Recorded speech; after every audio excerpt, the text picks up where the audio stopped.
Thank you so much. Thank you for joining us today.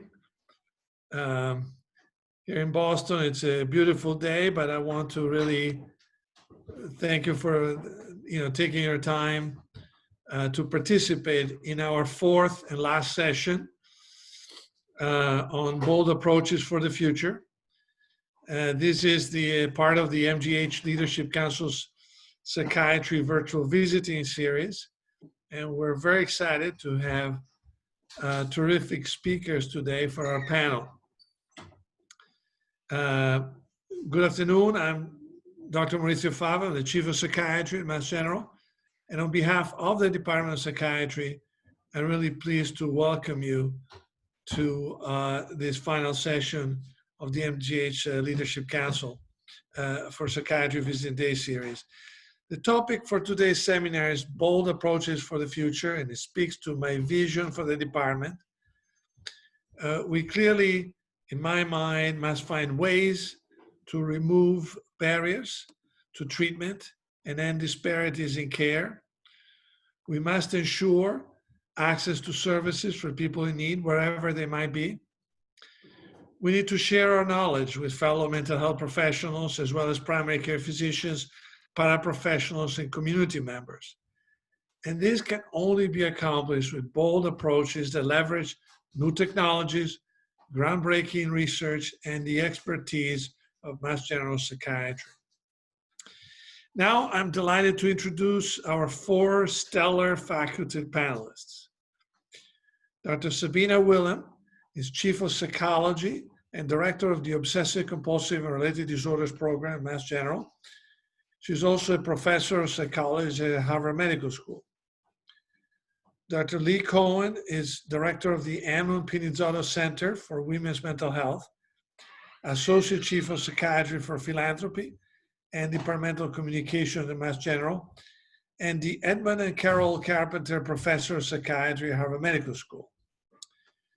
Dr. Jordan Smoller is Associate Chief of Research in the Department of Psychiatry, the MGH Trustees Endowed Chair in Psychiatric Neuroscience, and Professor of Psychiatry at Medical School, and is also Director of Psychiatric and Neurodevelopmental Genetics Unit in the MGH Center for Genomic Medicine. Dr. Nadine Evans is founder and director of the Center for Addiction Medicine at Mass General and the William Cox Family Professor of Psychiatry in the field of addiction medicine at Harvard Medical School. After joining us, Rosemary and Dan Fuss will tell us about the Tommy Fuss Fund, established in memory of their son, and why the fund has supported the work of Dr. Jordan Smoller. Later in the program, Dr. Lee Cohen will lead a question and answer session. Our faculty will be happy to answer any questions you have. And you can ask the questions by using the chat function on your screen and just ask questions to the speakers. So we're going to start with our first speaker, who's Dr. Sabine Wilhelm, who's a phenomenal researcher and clinician and leading researcher in obsessive compulsive related disorders. And Sabine is especially interested in the development and testing of new technologies to treat illness and improve quality of life. Sabine, what are the challenges that we're currently facing in mental health? And can you tell us how you're using technology to address those challenges? Yes, Maurizio, I'd be happy to. So unfortunately, most people with mental illness are not getting any care whatsoever. And those who do often don't get very good care. And one reason for that is that there are simply not enough providers out there. They just don't exist. And therefore, it's really hard to find treatment, especially good treatment. And even if patients could actually find a provider, they're still facing many other barriers as well. You know, you have to drive to the appointment, and for that you need a car, and then you have to pay for parking, and then you might have to take time off work, or you might have to get childcare in order to get to your appointment. And then for many people, there is still so much shame and stigma associated with the idea of walking into the office of a mental health service provider. And then there is the cost.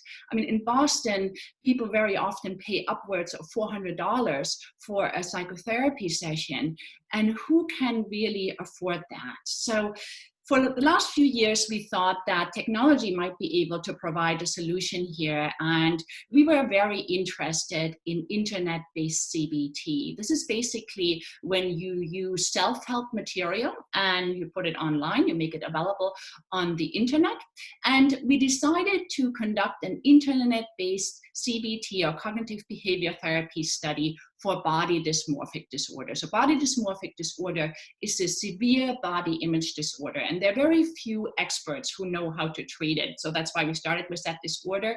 And patients could participate from anywhere in the world. And then the patients got a little bit of therapist support from our collaborators at the Karolinska Institute in Sweden. And the results were pretty good. About 50% of the patients responded at the end of the treatment, and body dysmorphic disorder symptoms were significantly reduced on the most part. So we thought this is a really good start. But we also thought that we might have even better success if we were to put treatment on the phone, because internet-based CBT is typically done at home in front of your home computer, whereas you all know psychiatric symptoms can really strike wherever you are. And most of us so bring our phones wherever we go. I bet most of you have your phones with you right now.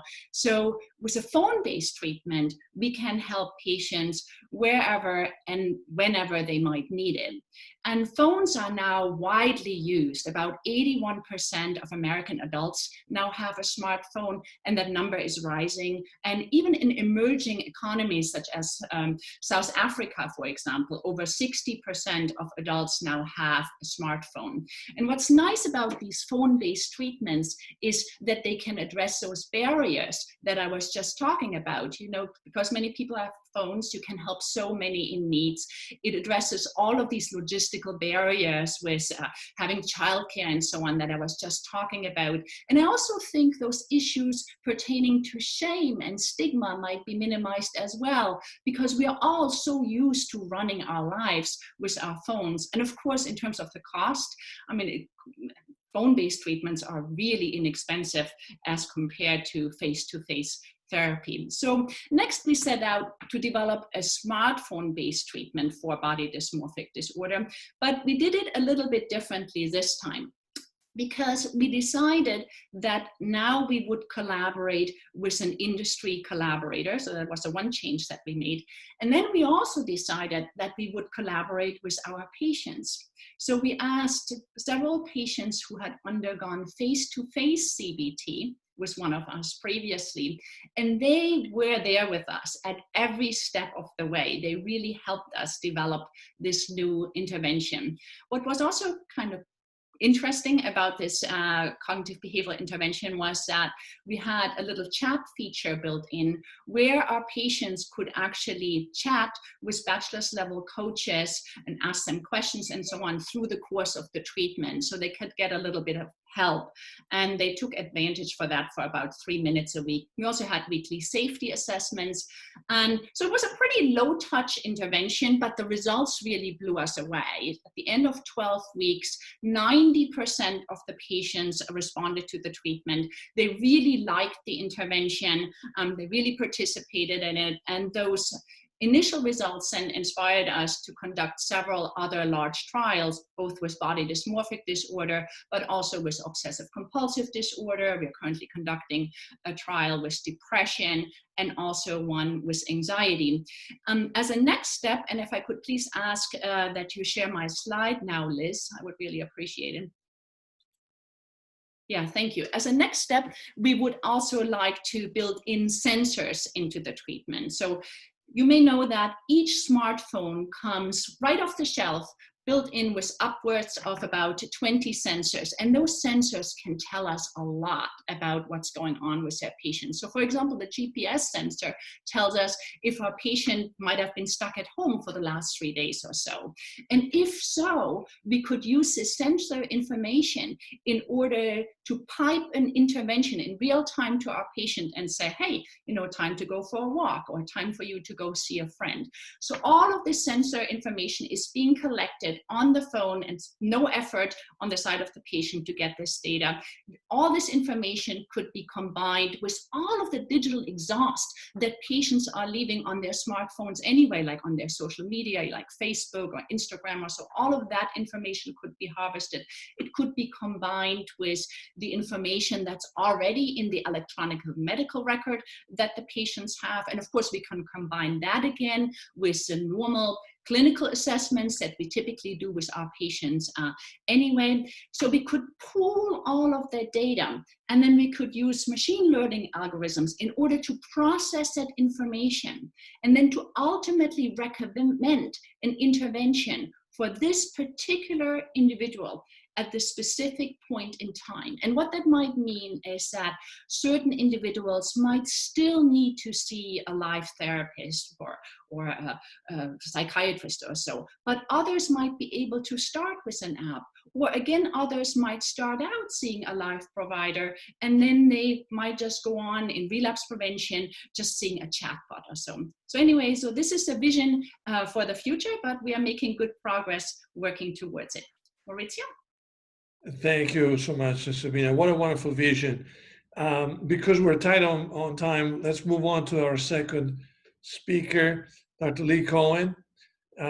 Lee is a national, international leader in the field of women's mental health and was among the founders of the field of perinatal and reproductive psychiatry, a field that is extraordinarily important to our patients. Lee, you helped literally build the field of women's mental health, and you spoke about digital treatments to manage postpartum depression.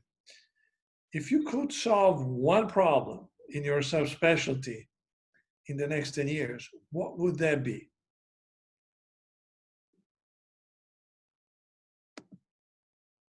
Lee, you had to unmute yourself. I was just, thanks. I'll do that. Maurizio, thanks for inviting me to speak and to talk about sort of my vision for if I could wave a magic wand and sort of solve some of the biggest problems that we face in women's mental health and reproductive psychiatry. You know, first of all, this is the first time I'm wearing a tie in about 13 weeks. And I'm gonna take it off when I'm done. But it's actually not that, it's not so bad. And one way to deal, you know, everyone has been on Zoom so much and, you know, there's like COVID fatigue.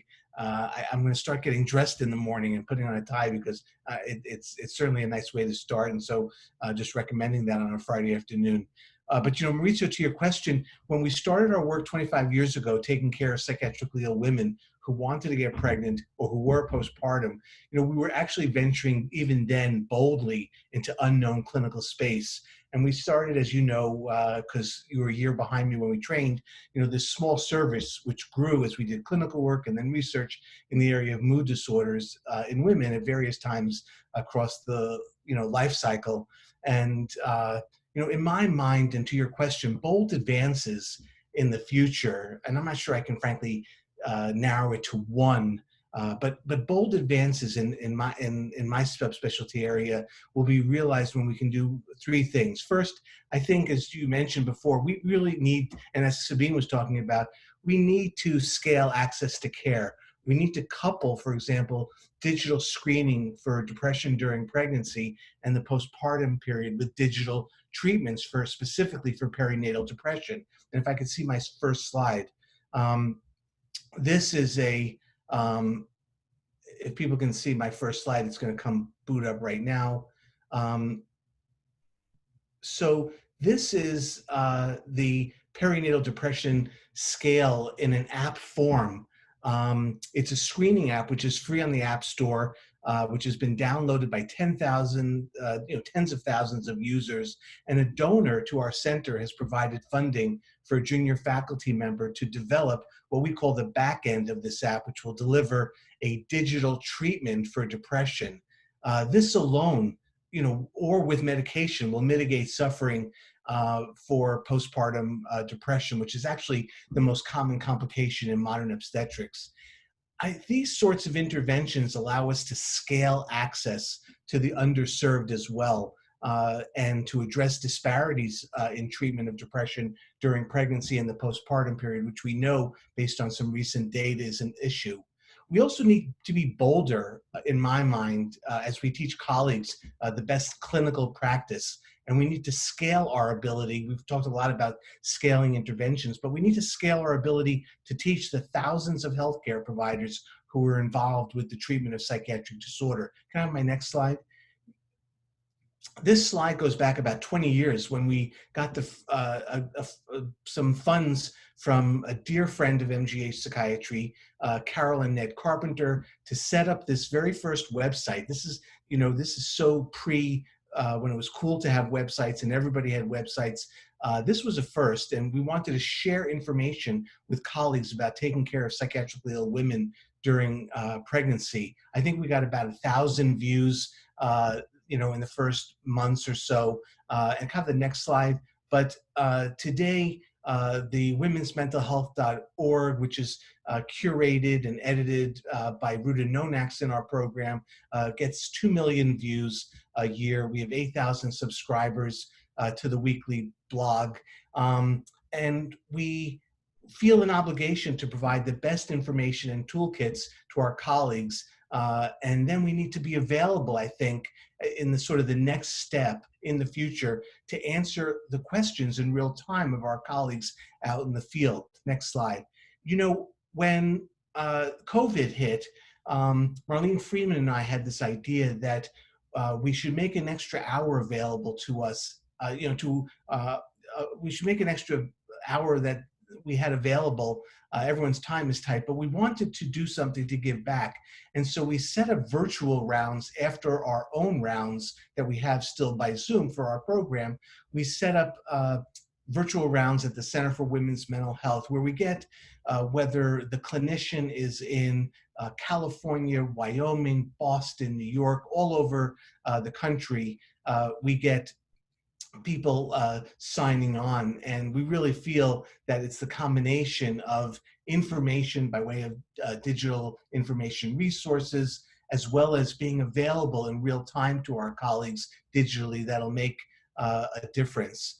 I think lastly, I will comment that my vision for the future is to sort of wed clinical care with understanding the basis for the diseases that I look at, like postpartum depression. And kind of the next slide, we recently established the Postpartum Psychosis Project.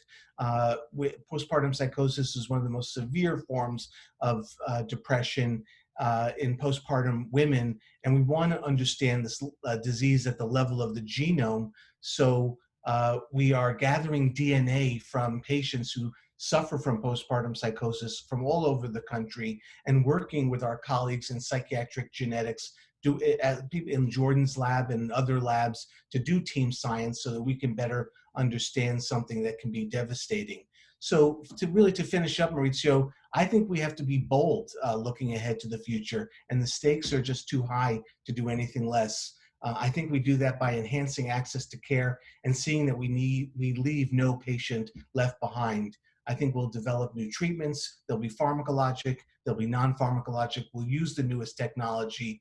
And in a way, if there's a silver lining, we're gonna do this as we emerge from the greatest public health crisis of the century. So thanks for asking me to speak, Maurizio. Hey, Lee, thank you so much. Well, just a quick question for you. You showed us the genetics, and I'm sure Jordan was happy about that, but do you think that ultimately the vulnerability to depression in postpartum women will be kind of unveiled through the study of the genome? We picked postpartum psychosis by design. It's rare. It has quick onset. We have the ability to to phenotype it, to really understand what that disease looks like, and we can do that very well. And so I think that if there is an illness in reproductive psychiatry where we have a shot at understanding the genetic underpinning, or as I've talked to Jordan, where it may map over disorders that we already know a lot about in terms of the genetics, depression, bipolar disorder, I'm actually optimistic, particularly with Jordan's help, that we'll have a clearer understanding in that area for the genetic underpinning of reproductive associated mood disturbance.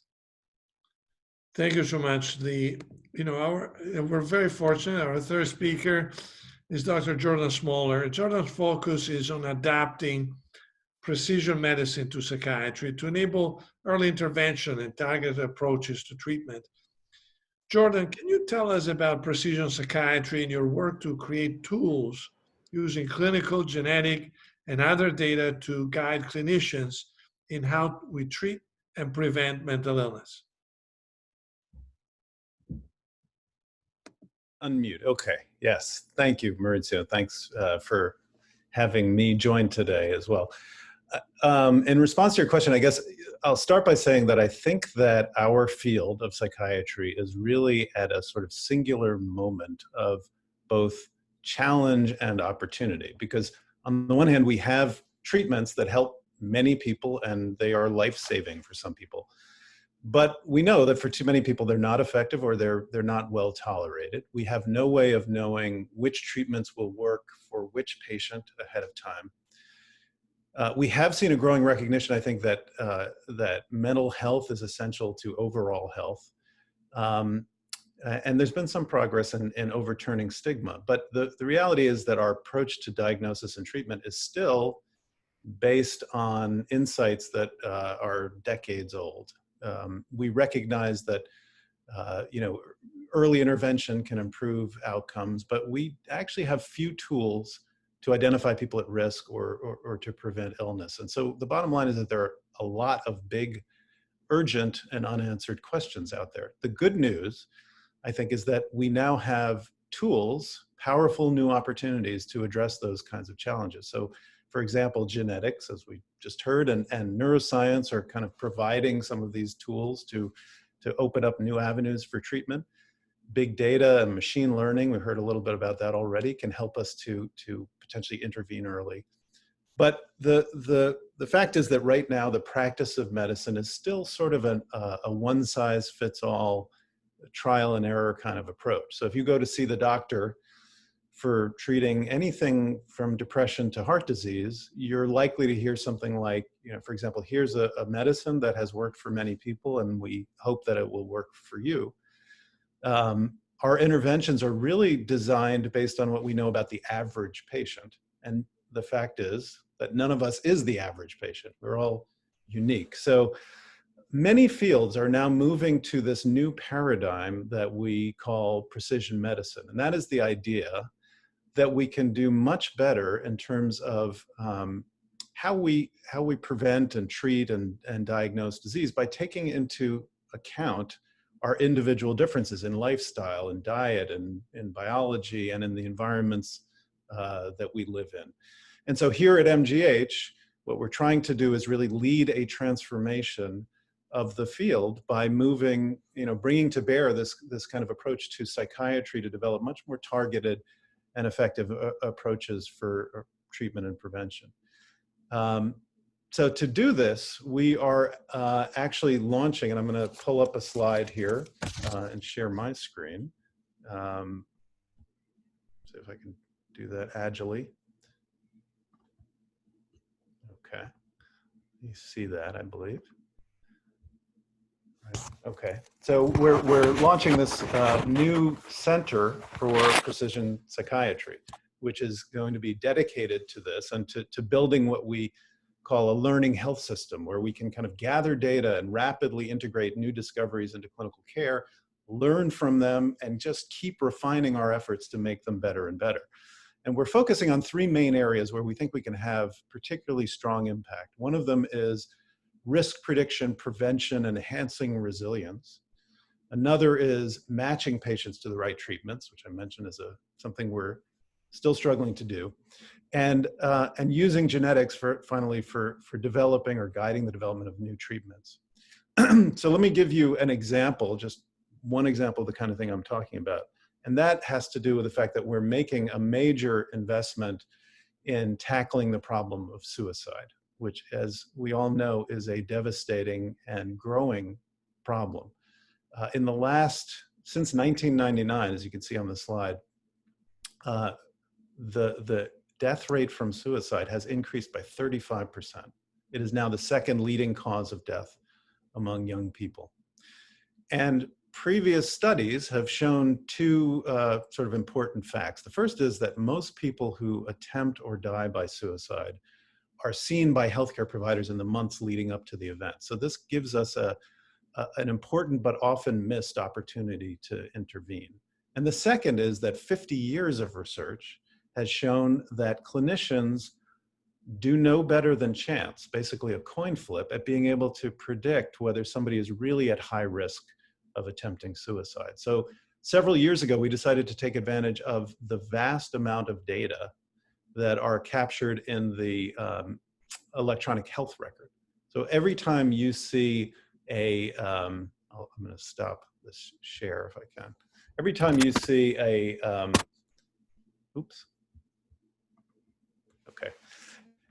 every time you see a clinician or you have a lab test or a procedure, that is recorded in the electronic health record. So we have these vast and growing resources of data about real world healthcare.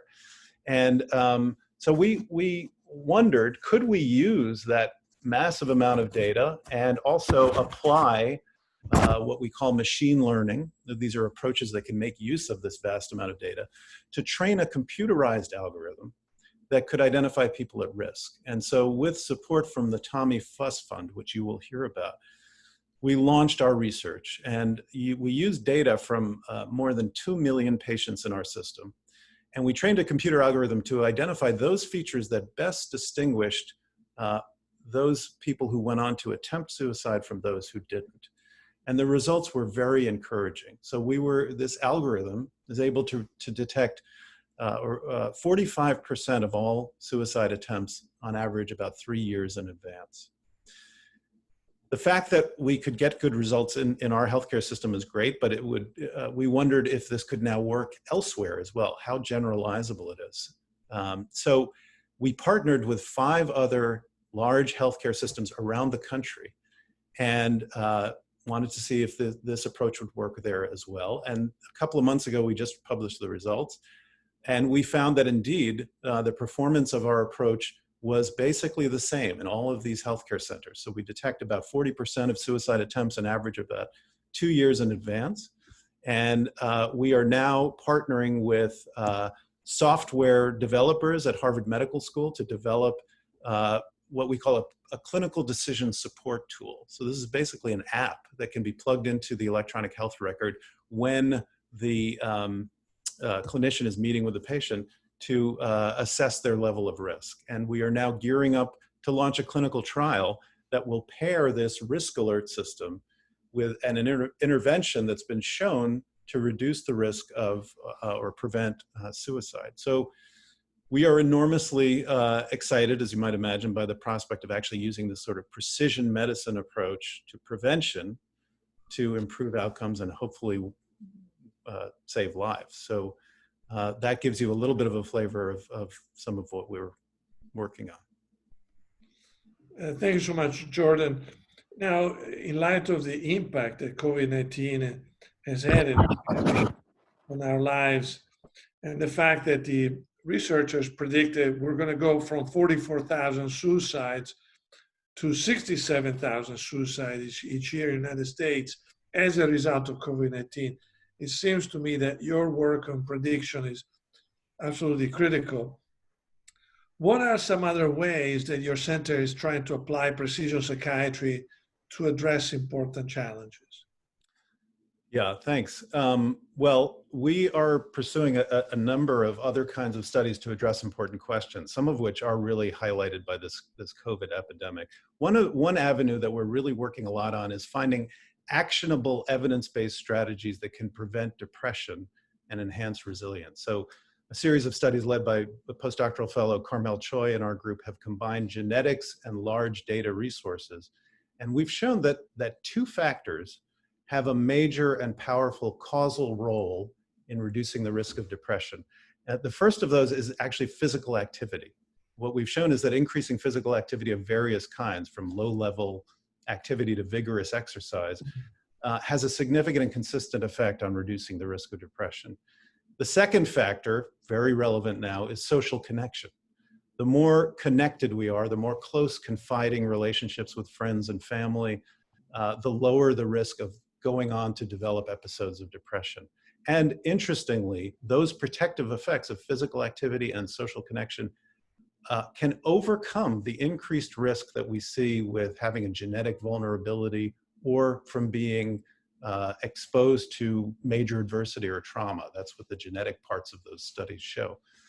Another exciting avenue is work that's been led by Robbie Mueller in our center, who's been studying a genetic variation that's very strongly associated with schizophrenia. And we've been able to show that people who carry that variant have biomarkers that suggest new clues to the biology of schizophrenia, as well as a treatment option that may target the pathways altered by that gene. So if that work develops as we hope, it'll demonstrate how we can go from a genetic discovery to a new treatment. And those are just a couple of examples. But I think that there's a lot of reason to be optimistic that we can deliver on this idea of building a new precision psychiatry approach to address questions like this. Terrific, Jordan. Now I'd like to introduce Rosemary and Dan Foss. Thank you both for being here today.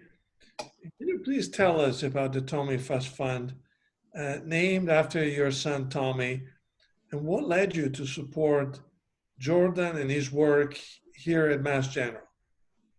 Well, thank you. We are delighted to be here with you this afternoon. Our 17-year-old son, Tommy, died by suicide 13 years ago. He was a senior, an honor student at Belmont Hill. He had a lot of friends. He was a leader. He was thoughtful. He had a great sense of humor. He was creative. He loved Star Wars and 24. Seemingly, he had everything to live for. But there was a side of Tommy that no one knew. A suicidal ideation event led to evaluations and 6 weeks of outpatient therapy prior to his death. After his death, we established a private foundation, the Tommy Foss Fund, to focus on neuropsychiatric disease research in hopes of broadening our understanding of the brain, mental illness, diagnosis, and treatments. We have been honored to, since inception of our foundation, be working with the talented and dedicated group of the Department of Psychiatry at MGH. About 8 years ago, Dan and I were talking about genetics and longitudinal studies, and so Jordan's proposal of developing an electronic suicide prediction tool was intriguing. And so for the past 8 years, we've worked with him through the development, through the refinement and the validation of this tool, made possible by the availability of the vast databases of electronic medical records and the advances in technology in psychiatry. And I might say, as Jordan pointed out, this 8 years has been an extraordinary collaboration and of institutions within Boston, outside of Boston. That to us means an awful lot. And, you know, we can't say more than how thrilled we are to be part of this work. Okay.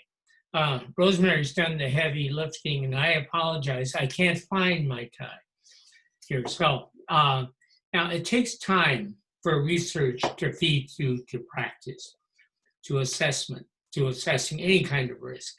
And there's a feedback from clinical going back to research. So that's number one. Number two, Jordan lives in both worlds. Mass General lives in both worlds, and the center he's talking about will live in both worlds, connecting the research to the output. And fortunately for this, Jordan is a leader. He inspires people.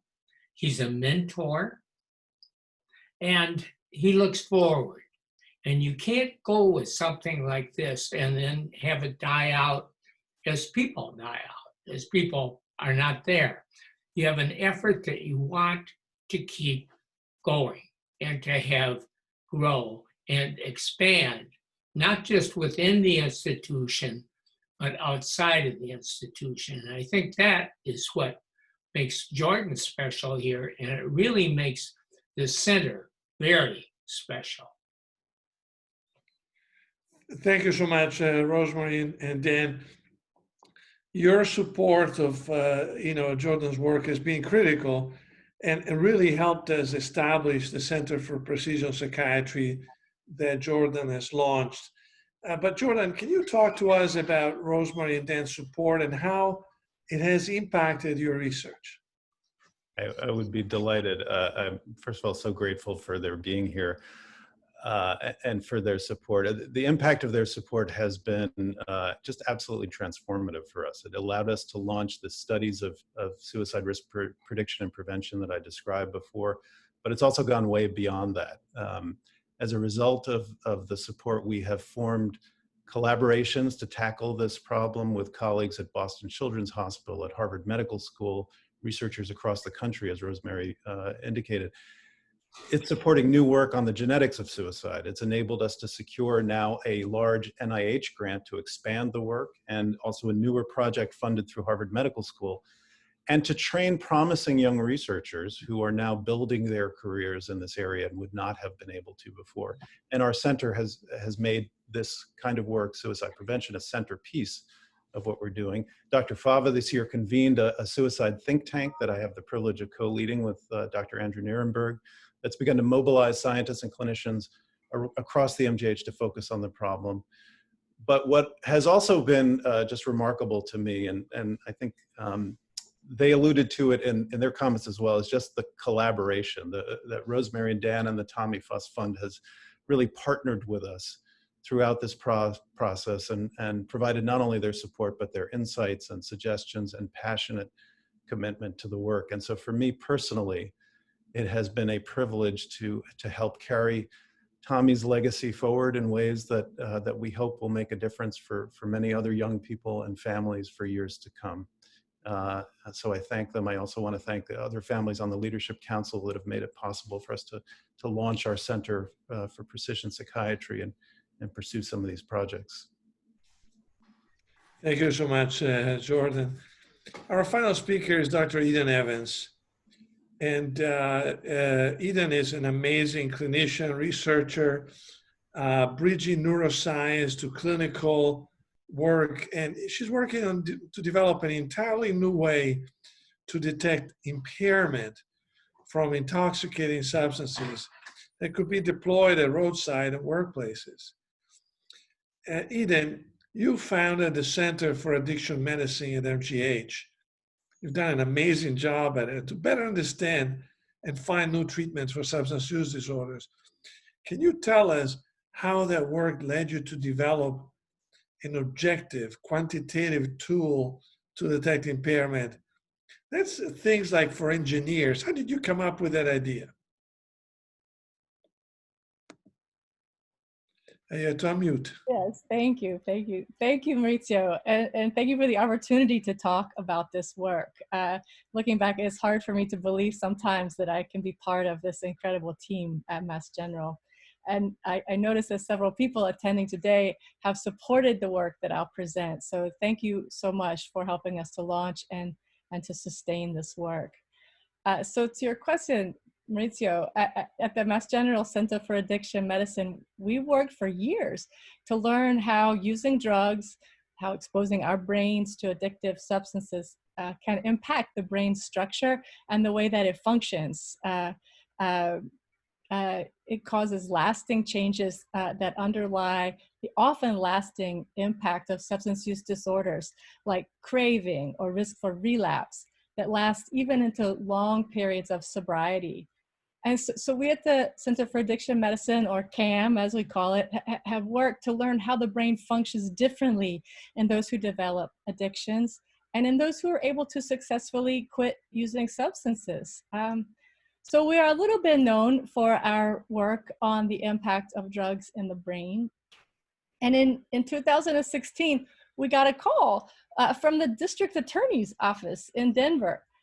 He'd seen one of us giving a talk, and he was asking if we could help them solve a problem that they were having, because Colorado had just legalized, or recently, recreational marijuana, and at that point, a commercial market of new high-potency cannabis candies and edibles and dabs was booming, and stoned driving was a growing problem, as it now is in 46 states.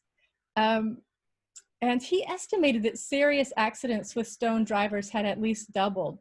But courts were not accepting the testimony of the police specially trained drug recognition experts.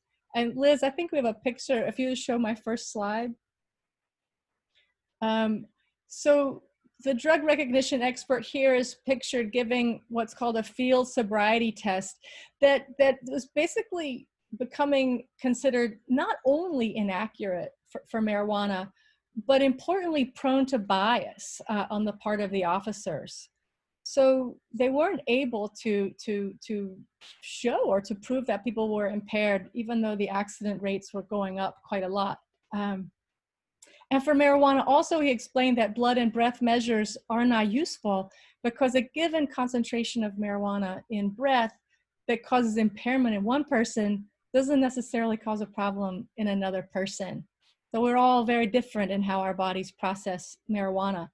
So a single cutoff like 0.08 for alcohol would be unfair. So this district attorney's office was telling us that basically they had no practical way to detect impairment from cannabis intoxication. And so this attorney reasoned correctly, as it turns out, that brain functions differently when someone is intoxicated. That's not too much of a leap. But what got us was he thought that we at Mass General, the Center for Addiction Medicine, may be able to develop a brain-based medicine measure of intoxication that would be accurate and objective, sort of like an X-ray for a broken bone. And we said, well, thank you, we're flattered. But we looked into it, and remarkably, nobody before had tried to develop a brain-based measure of impairment from intoxication of drugs. We could find no papers on what the brain looks like when it's intoxicated from marijuana. But the tool that we use at CAM to study the brain is Fmri. Now, this involves a magnet. It costs millions of dollars, and it takes up a whole room. And so this couldn't very well help at the roadside. And Liz, if you'll show the next slide.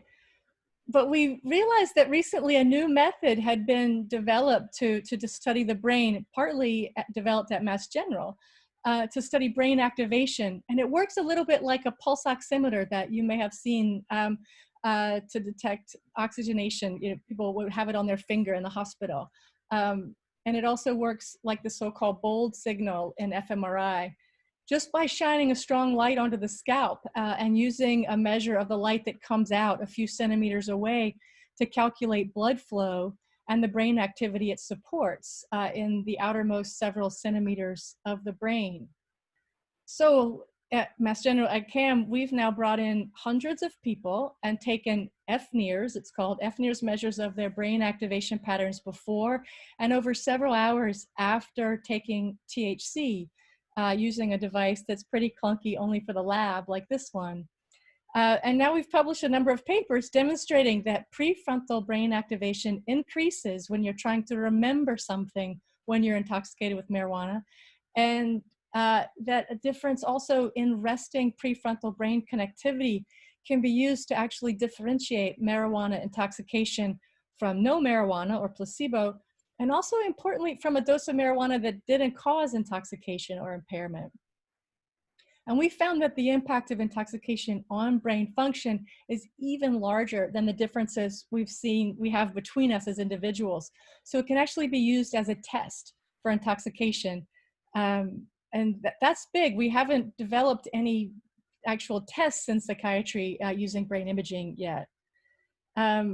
So to answer long-windedly your question, Cam, we're interested in how drugs impact the brain, and we're interested in improving public health and public safety. So I think this endeavor fits within our mission. Right now, we're showing about 80% accuracy in detecting intoxication and impairment. And really importantly for the community, our false positive rate is only about 8%.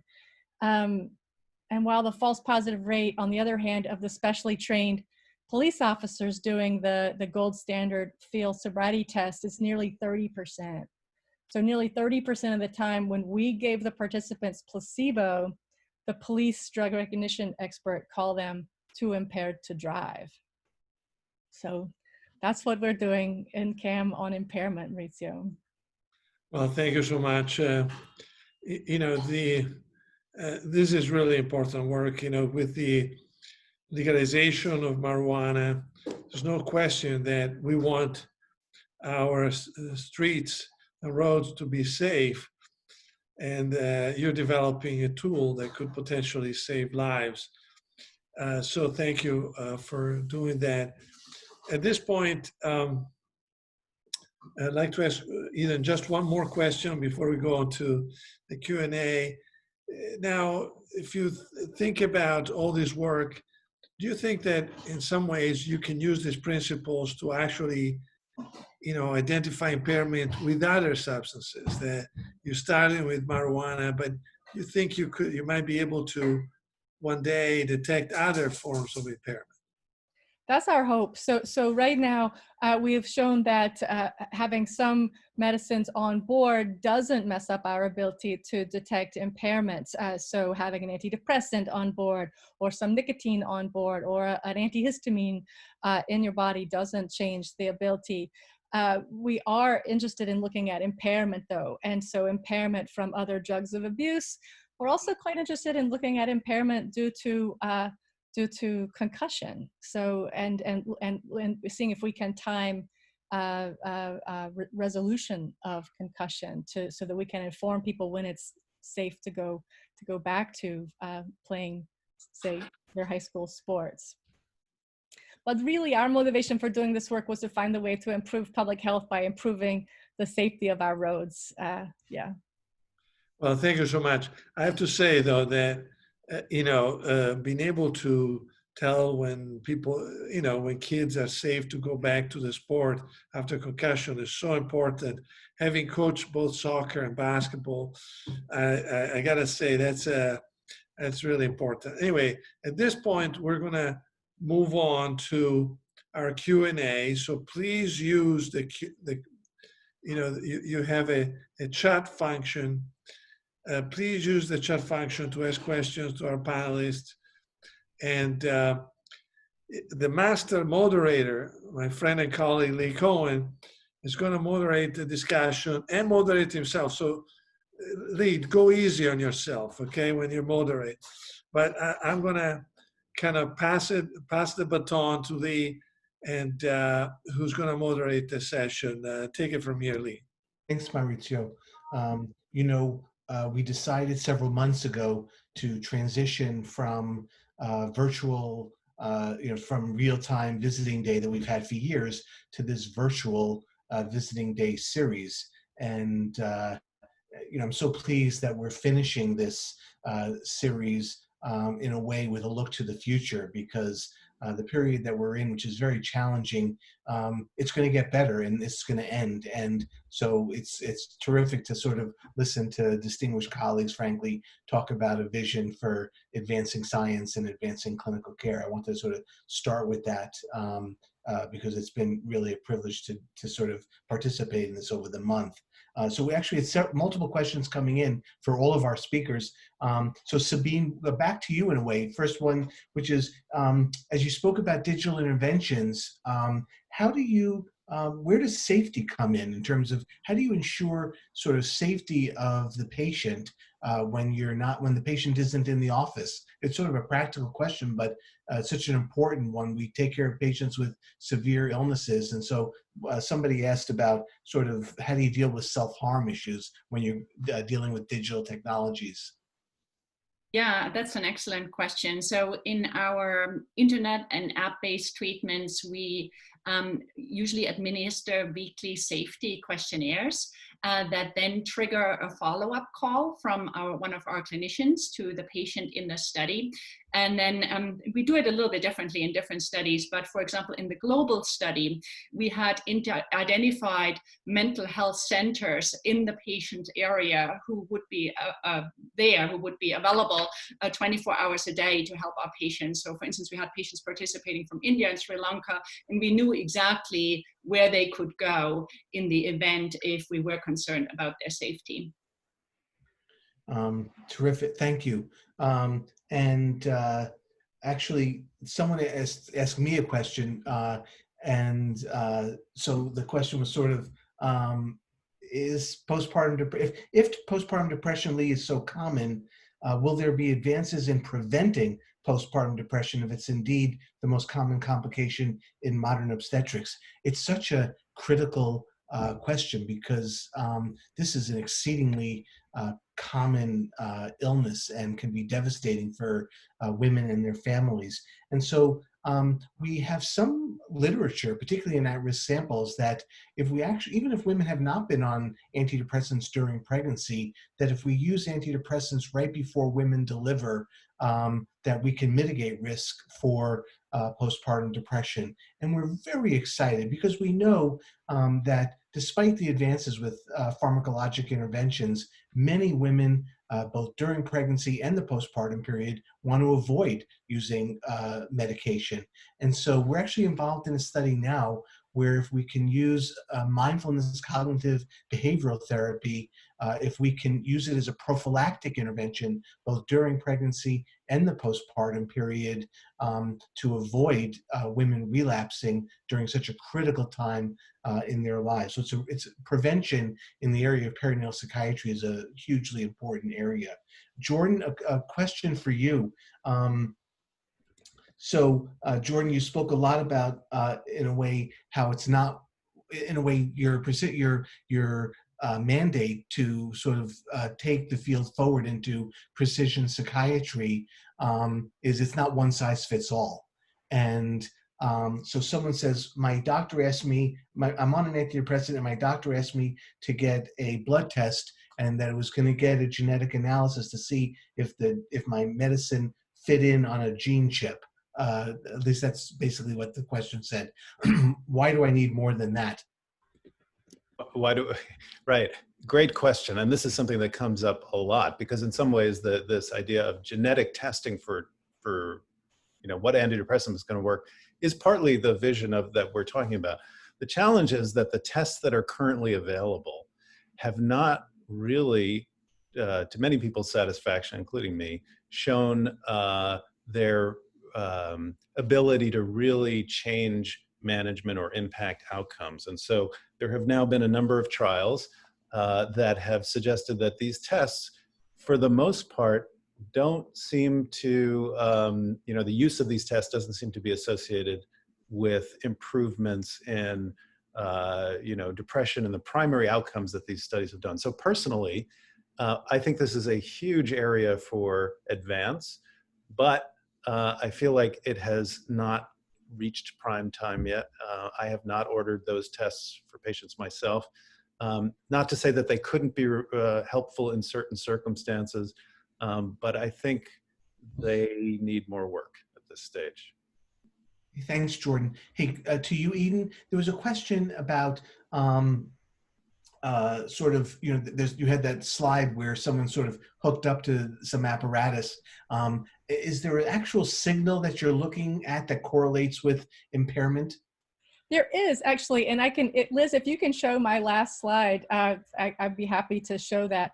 And the signal is that the part of the brain under the forehead essentially seems to work harder to remember things and to have a different pattern of connectivity or sort of crosstalk from one part of the brain of the prefrontal cortex to the other when you're at rest or not doing a particular task. So it's absolutely objective and would be more equitable than what we have now at the roadside. And our vision for implementation is a portable headset. And in fact, this is one that we are using now that connects securely and wirelessly to the cloud, where it'll be processed with our algorithm, which we've built with machine learning and artificial intelligence methods to determine impairment due to intoxication for that particular person. We'll give a score or essentially an answer in an impairment app, which we're designing now. That doesn't exist yet. And then the vision will be to have the data go to a secure, de-identified sort of database so that we can continually make our predictions better for future use. Hey, thanks, Eden. Back to you, Sabine. A question about one of our leadership council members asked about some privacy issues. Are there privacy concerns with the diagnostic apps that you spoke about? Are patients reluctant to sign on for fear of too much disclosure or surveillance? You maybe know that even in the COVID Zoom era, there have been sort of concerns about how private are the conversations that we're having over Zoom. How do you address that, or how is the field of digital interventions addressing issues of privacy? Well, actually, I think that's a great question because there are security risks and users often don't understand that many apps are actually associated with high security risks, and often apps actually make money by taking user data and selling them to third parties. So I think those concerns are valid. And what I recommend is that you try to understand an app's privacy policy. There are websites that can guide you a little bit. I very often recommend the website Cyber Guide. It's an excellent website that rates apps and also speaks to the issue of security of different apps. Hey, thank you. This is actually another question for me. I knew a woman who presented with postpartum psychosis. It was very scary. Are there factors that increase risk for postpartum psychosis? It's actually a fantastic question. And we in MGH-P3, or the Postpartum Psychosis Project, one of the things that we're doing, because we're taking such a deep dive and studying these women, is to really understand what puts women at greatest risk for postpartum psychosis. And it looks at the moment as if the diagnosis of bipolar disorder puts women at a very high risk for postpartum psychosis. So it's very important. And so as perinatal psychiatrists, it's extremely important that women who we treat who have bipolar disorder, that they stay well during pregnancy, because we know that if they have residual symptoms, their risk for getting ill postpartum and possibly being at risk for postpartum psychosis goes up dramatically. So it's actually a terrific question. Another question, actually a question for the chief, for Maurizio. Maurizio, with all this discussion about the future and digital treatments and digital screening, open parentheses, Dr. Cohen's app, is there any room for old-fashioned, a good old trip to weekly clinicians for psychotherapy and to get medication? A great question. Yes, of course. It's true that we've converted from 5% telemedicine to 97%. And as Sabine has mentioned, with great patient satisfaction, et cetera. But still, we still need the old-fashioned in-person visits for certain patients, and we cannot kind of give up completely. That said, the one advantage of telehealth is very apparent, is that within March and May of this year, we've seen significantly more patients than last year at the same time. even though we converted to. So there is increased efficiency, there is lower no-show rates, there are all kinds of advantages. So in my mind, telehealth is here to stay, but we'll still have the old-fashioned, in-person visit for those who really need it and want it. And Maurizio, you probably could imagine, I suspect that over time, we were so excited about, the uptake of virtual, telemedicine and telepsychiatry, because patients who needed to be seen, we were able to see them during this very challenging period. But I suspect that over time, we'll come up with some hybrid model because we won't have to see the patients with telemedicine. So, I don't know what the frequency will be, but it'll be fluid in terms of using, whether it be telemedicine for a few visits and then one in person, and that also won't be one size fits all because patients need different things at different time. One thing I've noticed with using telemedicine and telepsychiatry, particularly following women across pregnancy, has been the ability to do sort of quick, check-ins. And I'm sort of curious if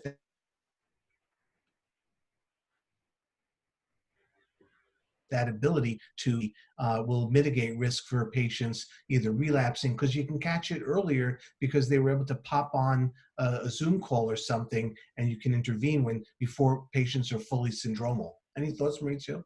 No, absolutely. I think that to a certain extent, the insurance companies have always been opposed to telemedicine for unclear reasons to me, because it's really a terrific tool. But you can imagine that, a 5-minute Zoom check-in could be extraordinarily helpful for prevention, to identify relapses. But, we have to change the way insurance companies work. If they continue to deny reimbursements, that will be a problem. But I'm hoping that, if there's a silver lining to COVID-19 is that I think that it really pushed everybody to innovate in the realm of clinical care.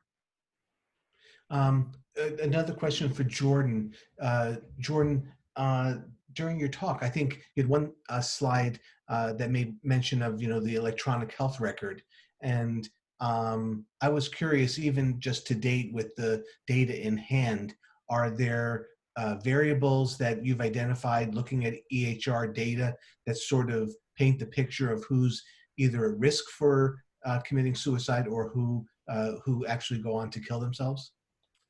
Yeah, one of the remarkable things about this kind of machine learning approach is that it can put together data in ways that we as humans can't, because we can't wrap our brains around that many things at the same time.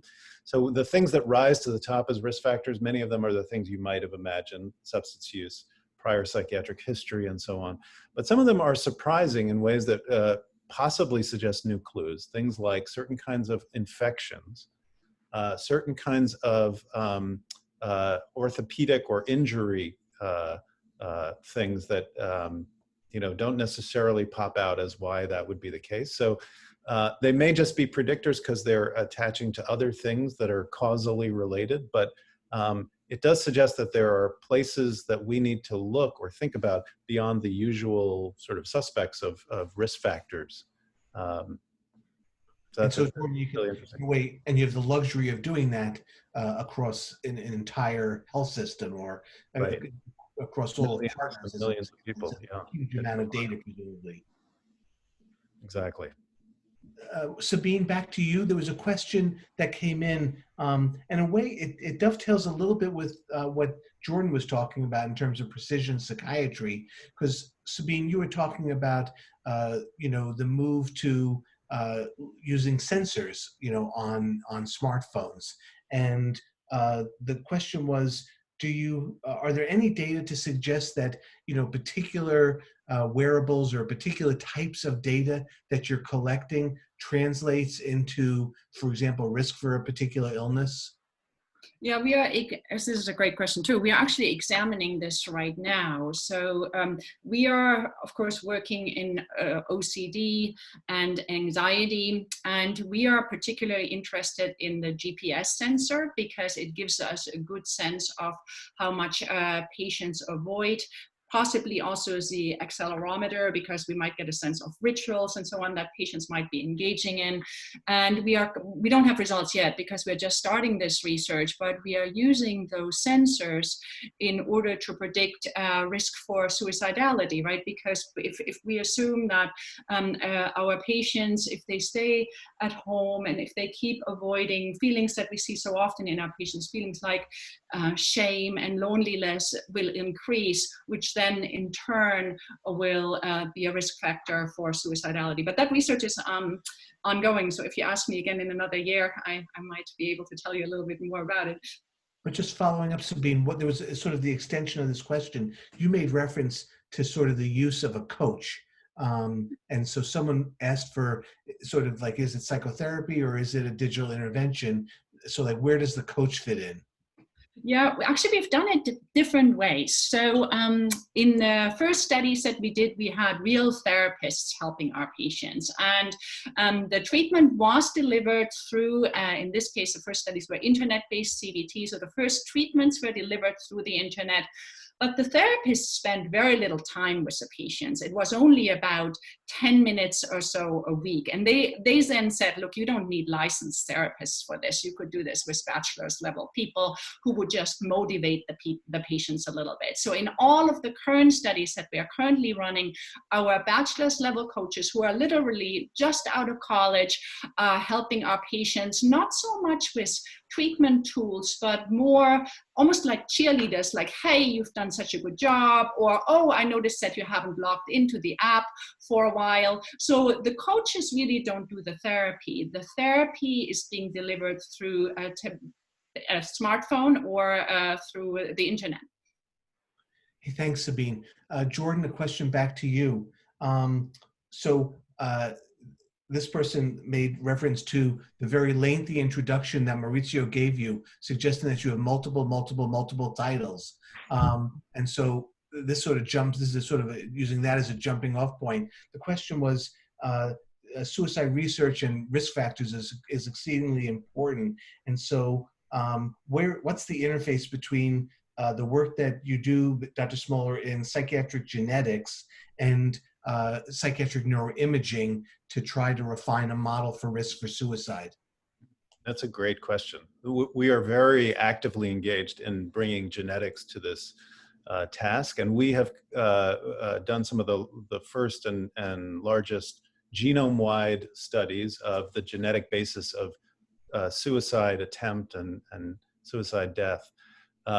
And one of the things that we can now do with these genetic studies is to create a kind of genetic measure of vulnerability, a score. And so what we've been doing is integrating that with some of our risk prediction models to say, what if we knew something about somebody's underlying genetic vulnerability? And that is something that we're actively pursuing as we speak. So far, we know that genes contribute to suicidal behavior. It's heritable to an extent, but there haven't been very many genetic variations that have popped out yet. We expect they will, and that will give us new clues to the biology.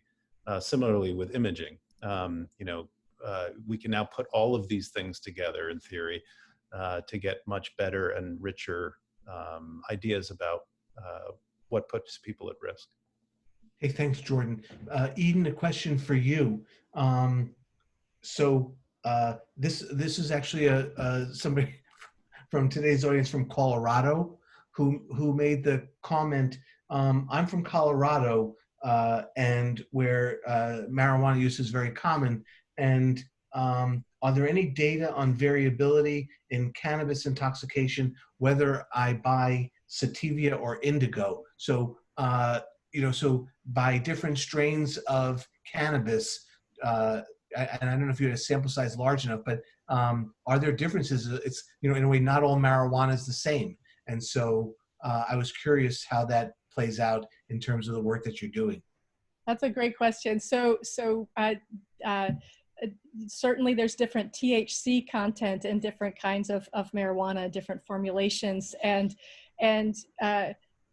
I can't tell the questioner which is going to have more or less THC, but the question that he asked is really relevant. That different people respond to different levels of THC for intoxication and for impairment. And so, if you use quite frequently, you are not intoxicated or impaired with a fairly high level of THC. But if you rarely use, if you're not from Colorado and rarely use, you might be quite impaired with a very low level of THC, and that's why a sort of it's almost like a precision medicine version. This is, you know, a person level test is needed. A single sort of cutoff really won't do it and won't be fair, like with alcohol. And Maurizio, thanks, Eden. And Maurizio, a question actually back to you. Dr. Fava, in your interest in treatment-resistant depression over many years, do you have a vision for how precision psychiatry fits into management of treatment-resistant depression, particularly in our most refractory patients?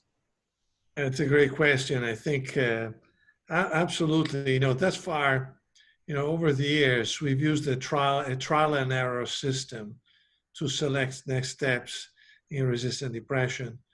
And although, you know, most of the times that old-fashioned system works, for some patients, it takes one and another trial. And every trial takes weeks, sometimes months.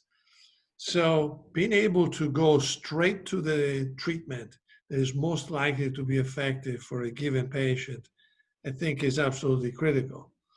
So, you know, we have to realize that clinical trials are based on averages, you know, and, you know, the averages are very deceiving because you could have someone that responds to everything and someone responds to very little, but on average we're responding, you know, decently, you know. So I think that being able to actually tailor the treatment using tools as the ones that Jordan is developing will be absolutely critical for the future for the management of resistant depression. Thank you. We are actually at about closing time.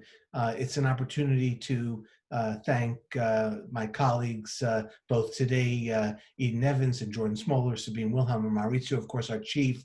Also, my other colleagues who participated in the weeks that have preceded today, to the attendees who have given of their time, you know, on a Friday afternoon during this interval. I hope that it has felt productive.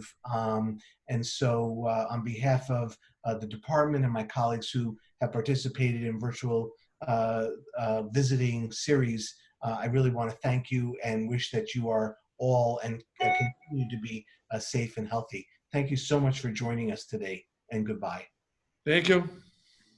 Bye, everybody.